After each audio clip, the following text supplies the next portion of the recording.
Ruang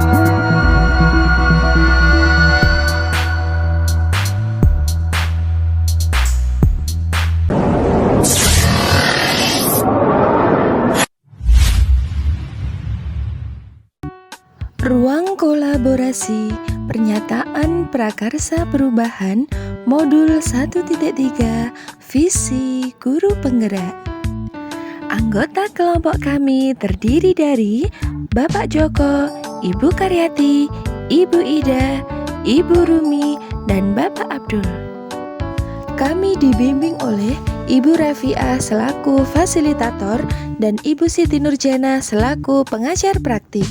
Sebelum menentukan satu visi bersama, kami awali dengan usulan visi dari masing-masing anggota kelompok.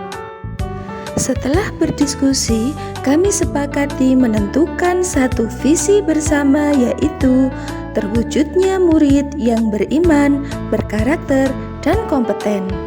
Kami merumuskan visi tersebut karena kami ingin mewujudkan murid yang beriman, berkarakter, dan kompeten sesuai dengan profil pelajar Pancasila yang bertumbuh sesuai kodrat dan lingkungannya. Selanjutnya, kami berdiskusi untuk membuat prakarsa perubahan. Alur membuat prakarsa perubahan merujuk pada inkuiri apresiatif dengan model Bagja. Sebelum melakukan tahapan Bagja, visi yang telah disusun diturunkan terlebih dahulu menjadi prakarsa-prakarsa perubahan. Pernyataan prakarsa perubahan merupakan gambaran upaya nyata yang memungkinkan gotong royong dalam meningkatkan kualitas pembelajaran murid berbasis aset atau kekuatan. Kami menggunakan model atap dalam menyusun prakarsa perubahan. Aset yang kami miliki yakni gaya belajar dan bakat minat murid yang berbeda-beda. Sedangkan tantangannya pengkondisian kelas saat pembelajaran. Aksi yang akan kita lakukan, melakukan pembelajaran berdiferensiasi. Perubahan atau pelajaran yang kami dapat menyadari bahwa setiap murid memiliki gaya belajar dan bakat minat yang berbeda-beda. Pernyataan prakarsa perubahan kami yakni melakukan pembelajaran berdiferensiasi berbasis keragaman gaya belajar dan bakat minat murid untuk mewujudkan murid yang beriman. Hal ini sesuai dengan dimensi profil pelajar Pancasila, beriman dan bertakwa kepada Tuhan Yang Maha Esa. Berkarakter, yakni memiliki karakter berakhlak mulia, berkebinekaan global, dan gotong royong. Serta kompeten, dengan memiliki kreativitas dan bernalar kritis untuk meraih prestasi di bidang akademik maupun non-akademik supaya kelak dapat hidup secara mandiri dan bahagia. Berikut ini kanvas Bagja yang kami buat. Pada tahap buat pertanyaan utama, apa yang harus saya lakukan untuk menerapkan pembelajaran berdiferensiasi? Tindakannya, melakukan asesmen diagnostik, berdiskusi dengan rekan sejawat, dan melakukan refleksi. Pada tahap ambil pelajaran, apakah keterampilan yang sudah saya miliki untuk melakukan pembelajaran berdiferensiasi?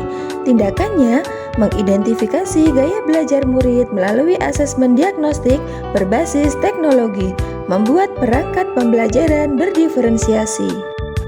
Pada tahap gali mimpi, pertanyaan pertama kami, apakah kebiasaan baru yang saya bayangkan jika pembelajaran berdiferensiasi sudah terlaksana? Kedua, bagaimana perasaan saya dan murid saya terkait pembelajaran yang kami lakukan? Daftar tindakan yang pertama, memiliki kemampuan menerapkan pembelajaran berpihak pada murid. Kedua, menanyakan harapan dan umpan balik dari murid terkait pembelajaran yang dilakukan. Pada tahap jabarkan rencana, pertanyaan pertama kami, apakah langkah sederhana yang bisa saya lakukan untuk menerapkan pembelajaran berdiferensiasi? Kedua, bagaimana cara mengukur kemajuan pelaksanaan pembelajaran berdiferensiasi? Daftar tindakan yang pertama, menerapkan pembelajaran berdiferensiasi berfokus pada konten, proses, dan produk. Kedua, merefleksikan hasil supervisi kepala sekolah. Tahapan terakhir yakni mengatur eksekusi. Pertanyaan pertama, siapa yang mengarahkan dan memantau saya dalam menerapkan pembelajaran berdiferensiasi? Kedua, siapa saja yang akan saya libatkan dalam melakukan pembelajaran berdiferensiasi? Tindakan yang pertama, supervisi dari kepala sekolah dan umpan balik dari rekan sejawat serta murid. Yang kedua, yang saya libatkan kepala sekolah, rekan sejawat, dan murid. Demikian hasil diskusi kelompok kami terkait membuat prakarsa perubahan. Salam dan bahagia.